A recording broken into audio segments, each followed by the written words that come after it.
Interest Law Center. Are any of you familiar with the Public Interest Law Center? No, I heard about it. I'll tell you a little bit about it.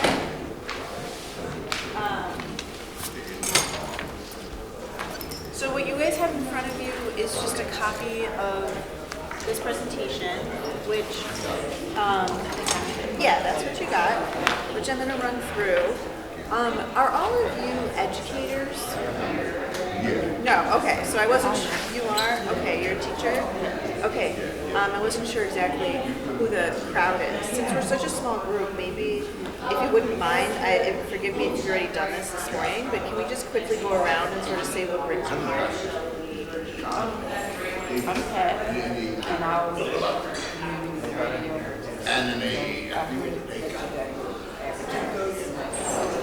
Okay, great. Can I introduce myself? Yeah. What brings you here this morning? Yeah, I'm Kristen Rucker, educator, teach middle school and high school students around the Community Center. I like the actual student in the Kensington area. So my background is very broad. I just really wanted to get into create like a community basically and starting to go as the first year. Okay, great. I'm Nicola. Kristen is my daughter. And I was on my way to get my car fixed. My parts are in her car. My son is a mechanic, and he's also in aviation. Kristen is a twin. I have no idea what I'm doing here. But she said, Mom, I got a meeting, a 3-hour meeting or something. I said, okay. So I said, well, I guess I'll have to tag along. She said, it won't take that long. Okay. But I have to get this info. So I said, okay, I'll just tag along. I'm not driving, so Great. good to meet all you people. And I'm just here. I guess what they say, along for the ride. Sounds good. Welcome. Thank you. Well, good morning. My name is Mira Harris. I'm the founder and executive director of the blackfarmers. At first, I started out as a little partner. 2019, for the election, I had asked my councilwoman in Blackburn, how could I save my land? And she told me that I had to be a nonprofit. I became a nonprofit organization, and before the last city council, she met the district and struck whereby the land is, well, not my land, the water from the city. So I'm just here to try to figure out how to navigate that land owns. Yeah, so this will be great for you. And you're in Councilwoman Gautier's district now? Yes. Okay. Now, But let's just yeah. My name is Terrence Williams. I got a pretty broad background. Basically, I'm a vegan, so just looking at different things, everything having more sustainable food, everything that I can eat, everything, especially what I kept in my pocket, has been something I kind of been in conversation with guys over the years. Also, I came as nonprofit here in Philadelphia. So one of the things trying to implement just in general, having the knowledge and getting as well, one is made for the community networks and a lot of information. I know what's needed. Great. Well, thank you for doing that. It's just helpful for such a small group. So, as I mentioned, my name is Sari. I'm a lawyer. I work at the Public Interest Law Center here in Philadelphia. We are a civil rights law firm. And we, principally speaking, we use what's called high-impact litigation strategies. So, are any of you familiar with like the court case that challenged the constitutionality of the school funding system in Pennsylvania? So we brought that case. Gerrymandering case, we brought that case with some other groups. But mostly what we do is what's called high-impact litigation, which is basically litigation to try to make macro change, be it through constitutional challenges or class actions, things like that. We have 6 practice areas, and I work in our housing and our environmental justice practice area. So the history of the Law Center is kind of cool. There's an organization in New York, in Washington D.C. called the Lawyers Committee for Civil Rights Under Law, It was founded in 1969 by JFK. And essentially, this was right after the Civil Rights Acts were passed, the Voting Rights Act, Civil Rights Act of 1964. But there were no lawyers to enforce it. So if you have a law on the books, but no one's doing anything with it, it doesn't really do anything. So the point was to try to get the private lawyers bar to support public work, and so there's an organization in DC, and then in cities all over the country, there are local affiliates. We don't have a relationship that's a financial one, but we are the Lawyers Committee for Civil Rights Under Law in Philadelphia. So we've been around since 1969 here in Philly. The next slide just talks about, again, different practice areas. One of the things that makes us kind of unique from, let's say, like an ACLU, which you may have heard of, is that we really focus on the kinds of like bread and butter issues that are important to people in their daily lives that might be separate from like your Bill of Rights type protections, which doesn't mean they aren't important. The things like housing, things like employment, education. The one exception maybe being voting, there's a lot of overlap there. But we're the only organization in Philadelphia that has an environmental justice practice. So I'm very lucky to work there. And within our environmental justice practice, we have what's called the Garden Justice Legal Initiative. That's what brings us here today. And we've had this program for about the last decade, or 11 years. And the principal point of this is to try to preserve and protect green space, access to gardens in Philadelphia, which has this very unique, localized patchwork of gardens throughout the city, about 450 city gardens. So when I say city gardens, I'm not talking about every baked lot that you see by any stretch of the imagination. There's something like 40,000 vacant lots throughout Philadelphia. The gardens, when I say gardens, I mean community gardens. So I'm talking about, I don't know how many parcels you have, but I'm talking about usually a patchwork of multiple parcels that would make up a community garden. And about 65% of those are located in low-income communities of color. And essentially, I mean, you all might be very familiar with this or not, but you know, through the last like 20, 30 years, there have been different programs that have resulted in an increased amount of vacant land, either because the city has knocked down properties that have been like left, right? And that's not good. And so you've knocked down the properties, but then there hasn't been, the city has not, by and large, taken care of those parcels once they're vacant. And so step in community members who see that and turn it into something productive for their communities. And these are people who are doing it on their own dime, they're doing it on their own time. And so the goal of the Garden Justice Illegal Initiative is really to try to then make those gardens a permanent fixture in the community. Just coming off what you were saying, how the city knocks down these buildings and leaves the land vacant. When you try to acquire about it, you in the land and make it hard for you to get a loyal title for the land because the city still owns all the subsurface rights. So how can you? It's exactly what we're going to talk about today. Okay. That's the, yeah. So, like, the point of this conversation is to essentially give you some tools to think about how to try to obtain what we'll call legal access to the land. Be that through title, meaning actual ownership of the land, transfer of ownership, or through a lease agreement, just like you might lease an apartment. You could also lease the land depending on who owns it. So that's kind of like what we're here to talk about today. Just like a few more slides, sort of, so you get a sense of where the gardens are. I think so. This comes from the Urban Agriculture Plan, which is a really cool plan. It comes out of the Office of Urban Agriculture in Philadelphia. Here you can see like the density of construction, new construction.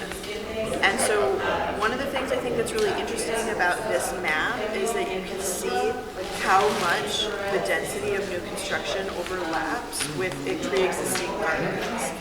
And so that puts a lot of pressure to try to maintain those gardens. but it also, I think, is a signifier of how important gardens are for the change of communities. Like, these things are not accidental. So I really like this slide for that reason. The next slide talks a little bit about benefits, some of which are pretty obvious, but I think the public health piece of this is particularly interesting. In Philadelphia, we now have started to have a number of studies that have come out of Penn. Dr. South is the name of the person who's really leading these, that show the reduction in actual and perceived crime on blocks where there's a green space or garden that's being preserved. In the study shows that, generally speaking, in neighborhoods with higher gun violence, for example, gun violence decreases by 29% if there's a garden, which is like a pretty phenomenal statistic. So, what? Right. So it's something that I think communities are thinking about, caring about an enormous amount right now, given sort of the very sad state of gun violence in Philadelphia. There's also obviously environmental benefits, right? So like flooding, things of that nature, to have green space to soak it up. In terms of like climate change, it's something called the island effect, which is basically like you just have concrete upon concrete upon concrete bouncing off brick. It gets hotter, right? And so there are certain neighborhoods in Philadelphia where you have tons of trees and you have parks, and others where you don't. And so you get this heat island effect where it gets even hotter in those neighborhoods. So, gardens are important to bringing that down as well.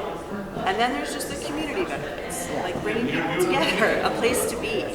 I hear all the time from folks, like we work really closely with this garden in North, well, it's like really in Kensington. We work with North Square Neighborhood Project, but also in Kensington called Cesar Iglesias Garden. And the chair of the board there, he talks a lot about this side yard that his grandmother used to maintain, and he grew up right there, and now he maintains it. It's basically the place where like he was able to avoid getting in trouble for his whole life. So there's the community that comes with that too. Okay, so I have to give a disclaimer. I am a lawyer, but this is not legal advice. So I'm just sort of giving you generalized information. And any kind of legal claim is very fact specific. So you'd always want to try to contact someone and speak about that when you have legal questions. So today we're going to talk about sort of tools to try to get access to gardens. And we're going to talk about this through two main avenues. One is a legal tool called adverse possession. The other are really advocacy tools, which more has to do with like obtaining land from the city, landing or something of that nature. So we're going to start with adverse possession. Is this something that anyone's ever heard of before? Yeah? Okay. Nope, it's yeah, so there's something we're gonna talk about it. We're working on trying to get it changed for 10 years for gardens. But 21 years is a very long time. Yeah. So let's take a step back for a second. Let's say that you have a parcel that you've identified, or you're taking care of, right? And you want to know, how can I get access to this land? One of the first questions you're going to ask is, how long have you been gardening on this land? Is it more or less than 21 years? And that's because in Pennsylvania, in order to obtain land through this way called adverse possession, which I'm going to talk more about, you have to be on the land for more than 21 years. So that's the first question you want to ask. The second question you want to ask is, who owns the land? It's really important, because if it's privately owned, maybe you have a claim for adverse possession. Maybe there's something that you can do to convince the city to try to acquire that land and get it if it's tax delinquent. But if it's publicly owned, you can't really bring adverse possession claims against the city, actually. So it's really important to understand that bucket. How long have I been here, and who owns the land? The next slide thing here, Atlas, this is where you can go and figure out who owns the land. So all this information is public on this website. And then to check the tax balance, you go to this property.federal.gov website. So this, As well. yeah, that's on the property.federal.gov website. There is to check your tax balance, or the tax balance of the parcel. So this is an example of what it looks like when you go to the city website on Atlas. Like you would plug in the address here, and then it shows you. You get a lot of information here. Actually, it's a pretty useful website. But one of the things it'll tell you is the owner. So in this case, the owner is the Philadelphia land, which we'll talk about. I was going to get when it's done. It's just any space or just Atlas covers any space or just Any address. Yeah, so this will be houses, this will be vacant properties. Sometimes it can be a little finicky because like addresses sometimes are officially a little bit different. But. Okay, so for adverse possession, this is, it's what's called a statutory remedy, which basically means it exists under law. Like this is the kind of thing, very nerdy. This is the sort of stuff you learn about in law school that like you don't think applies, and then it turns out that it actually does apply. And so what it means is that if you have been guarding a specific plot, and you have to go plot by plot for more than 21 years, then in order for the owner, the private owner of that land, to essentially try to ask you to leave, if it's more than 21 years, you may have a defense to say, I actually think that I own the land. And if it's less than that, then it's more what you called like guerrilla gardening, which happens all over the place for very good reasons a lot of times, where you then would not have an adverse possession claim. But you have to meet 5 elements in order to get there. So those are the next page here. So it has to be hostile and adverse. What that means is that you don't have permission. So you can't ask somebody, can I be on this land? If they say yes, it's not adverse possession. You just have permission. It has to be actual. What that means is that it's not like you're across the street looking at it. You have to like really be there. And people have to be able to see that you're there. That's that exclusive and distinct, right? And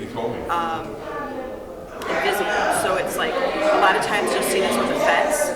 So it needs to be a very delineated parcel. Like let's say there's a massive park and you're hanging out in a corner of it. Very hard to establish adverse possession over a corner of the park. It would really be more in the context of like specific parcels of land. Usually it's one at a time. It has to be visible. What that means is that if the owner goes by, they know you're there and they could kick you out or try to kick you out if they wanted to. And it has to be continuous. So it's a high bar, in other words, right, to try to get there. Something I should say, just so you know, if this was something that you ever thought about or that applied to you, is that let's talk about this like in the real world now. How would this happen in practice? There are two ways this could come up. One is that the owner could try to bring a case against you and try to keep you off the land. You okay? Okay, and you would raise this as a defense, meaning like, wait, I think I have adverse possession. The other way this comes up is to do this affirmatively, meaning you kind of bring a case and you try to establish it. In order to establish these elements, you need evidence of every one of them. You know, like pictures going back, receipts, videos, testimony, things of that nature. So it's a really high bar. Because, as it probably should be, right? You're saying to a court, like, I didn't buy this land, but I want to own this land. Right. Free and clear. Free and clear except for whatever pre-existing taxes and debt liens are on the land. So something to always keep in mind. It can be a pretty high bill. Some of these tax delinquent properties are talking upwards of $20,000 of taxes. So just something to know. So with adverse possession, I mean, we don't have that much more to talk about that today. I just wanted you to know about it. Are there any questions? Yeah. I had called them before. I was asking them about paying back the taxes, and they were saying that they're not open. Because I was told that you can pay back the taxes on the property and try to get some type of ownership on it. They said they're not open to do that now. Okay, so that's what we're going to talk about next is sort of the land bank and what they do. We can talk a little bit more about that. You can't get a property just by paying off taxes. So that might be an element of it, but there would be some other things that are going on at the same time. It's not just about identifying a property that's tax delinquent, unless it's a private sale. Unless you're just buying the property, like you go to the owner and you say, I want to buy the property. Okay. So we're going to talk more about the land bank now. So this is like a slide that sort of shows you what the purpose of the land bank is. And actually, am I going out of order? No, I don't think I am. The purpose of the land bank, which was established in 2013, is to try to return land that's been left vacant to productive use. So the way that the city does that is really two different things.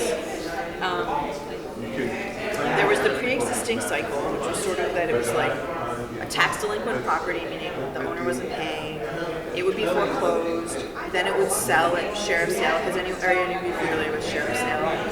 Okay. So sheriff's sale is a parcel cannot be sold to the city of Philadelphia without a public sale that's brought by a sheriff. That's an elected official. Sheriff Bilal is who the sheriff is now.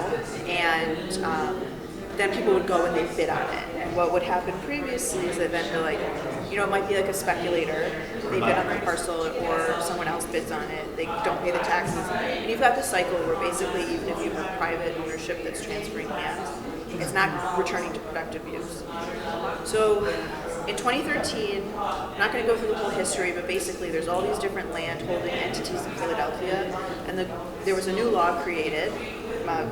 You voted on it if you voted in 2013 or before 2013 to create this situation where there's an entity that can go in and acquire parcels, clear them of whatever tax debt exists, and then put them to productive use, which could mean different things. It could be gardens, it could mean affordable housing, it could be sometimes it's for-profit development. There's specific things that they can do under their policies. One of them, though, the one we're here talking about today, is to do gardens. And you need your city council support for that. We're going to talk about it. So that's sort of where your situation came in. So this slide just sort of says what I just said.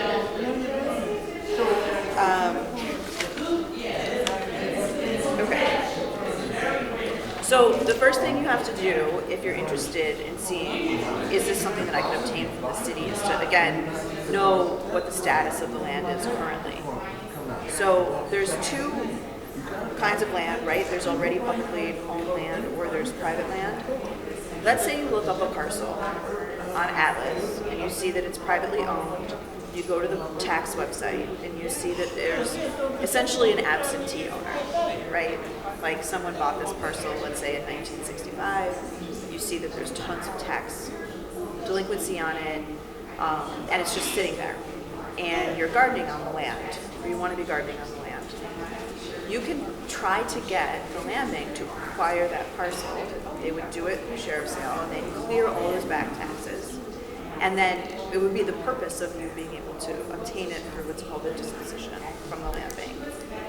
The other way that this could happen is that the land is already public. It's possible very possible that it is. There's a lot of land that's in the land bank or in another one of these city agencies that are listed here.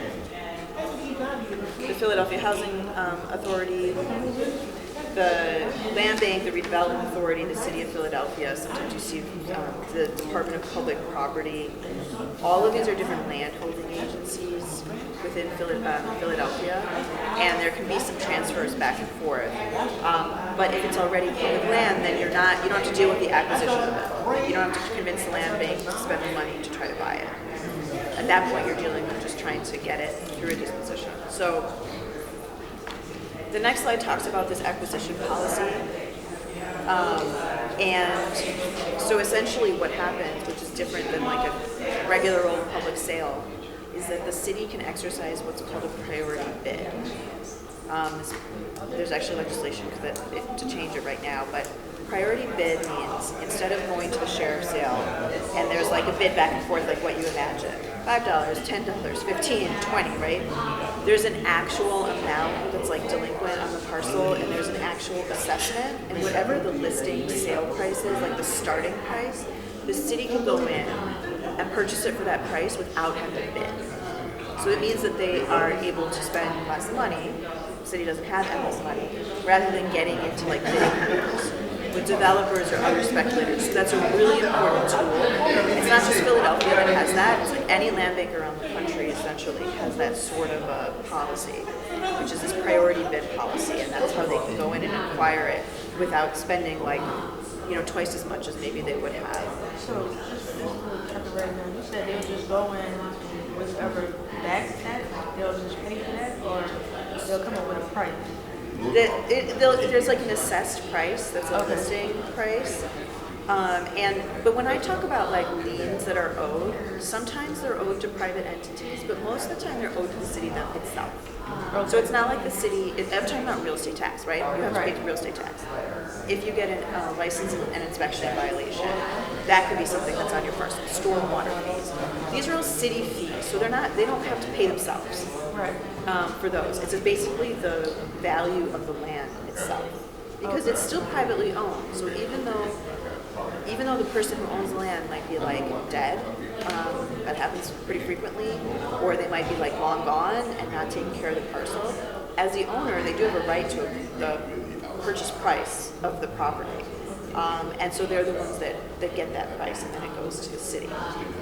But you have to, what this says here is the city's not going to do that for any parcel. Like, it has to be delinquent for more than 3 years. There has to be upwards of $2,000 of tax owed. And the other thing is that there's something called a third-party lien. I'm not going to get into that right now, but sometimes that a bank owns a lien that's like goes ahead of the city, and they can't acquire those parcels either until those are paid off. So there is in bold here, currently acquisitions are on hold. They have been basically since the pandemic. It's a big issue. So how are these people able to come in and buy these things with an apartment at City acquisitions are on hold. Oh, so they must be doing it a different way. They're just going to the sheriff's sale and buying them, privately. Oh, okay. Or they're finding the owner and they're doing it privately. Okay. That is still happening.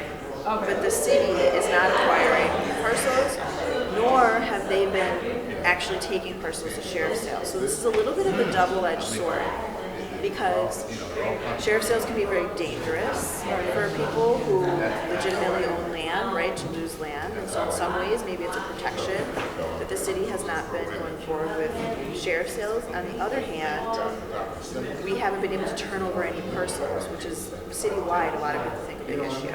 Because what it means is that you're not, these parcels are just sitting, as opposed to development, be it for truly affordable housing or gardens or other things. The reason for that is twofold. One is the issue I said before about that priority bid. The Supreme Court of the United States handed down a decision last year that called into question some of that, and so they needed to update the law around that. That's in process. The other reason for that is that the sheriff implemented this online sale process. It used to all be in person, and did it without a request for proposal. Just implemented this website. It's called Bid for Assets, like BID for. Yeah, exactly. And so it wasn't clear that the city was able to participate in that because it hadn't gone through the proper process. Exactly. So, according to the news media, I don't have any special information here, but according to the Philadelphia Inquirer, the city thinks that it's going to be able to solve this issue and resume sheriff sales, going to sheriff sale this summer. So this should be changing very soon. Yeah, because I was thinking when all these things, they say you ain't able to get it, but it's kind of complicated because, like you said, they pass laws and stuff without proper credentials. So if everyone's doing it online, anybody can do it. Yes, that is true. It is, and it is complicated, but it doesn't mean that It's impossible. it's impossible. Yeah, but when they say that they're closed, I'm guessing what they mean is that we're not acquiring parcels right now. The office is not closed, and they can and should still be able to dispose of parcels that they already have. I mean, there's tens of them. Like they have, I don't know exactly how many parcels they have right now in their inventory that's like pre-existing. Right, they're not buying, but they'll sell it. They just make it hard for you to buy it. Yes. Well, and technically speaking, we're going to talk about this. You don't really buy it as a gardener. Okay. It's what's called a nominal disposition. It's $1.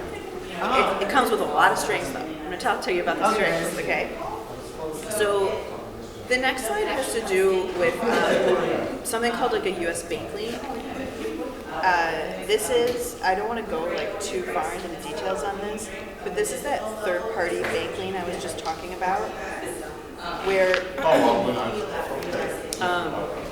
essentially what happened was that in 1997,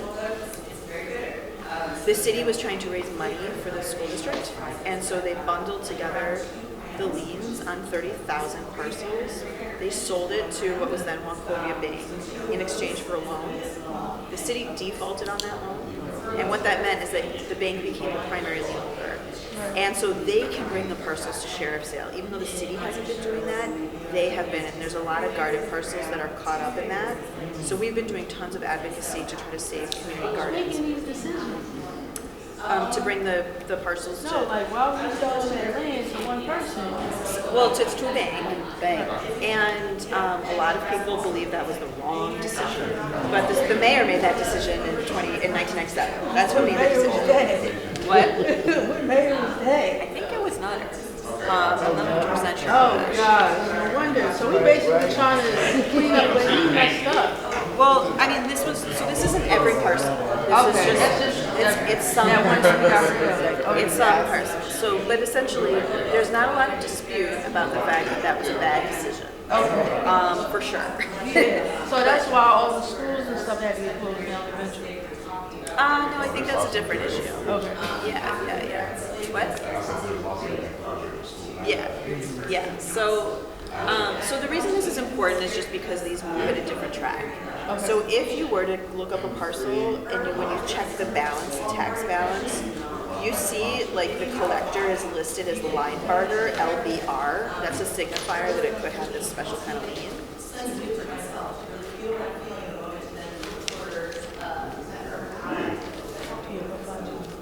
Where's the basement? Okay. At 11:45. Okay, so we don't have tons of time, and I know you guys are going to have questions, so I'm going to speed through the rest of it. So the point of what we're talking about here today, and like in terms of the disposition policy from the land bank, we're talking about two things: side and rear yards, and gardens and open space. So there's two different main differences between side and rear yards, and gardens and open space. For side and rear yards, you have to live, like your primary residence, meaning you're the owner, has to be directly adjacent to side or rear yard. So like right there, or it can be directly behind you. Okay, but the lines have to touch. If that is true and you're taking care of a vacant parcel, like just driving over here today, right? Constantly, tons of vacant land, they're just stuck between houses, you may be eligible for a side yard. And it comes with a lot of, strings attached, like many strings attached. You have to have insurance. You have to use it really for green space. It can't be like to park your car, things of that nature.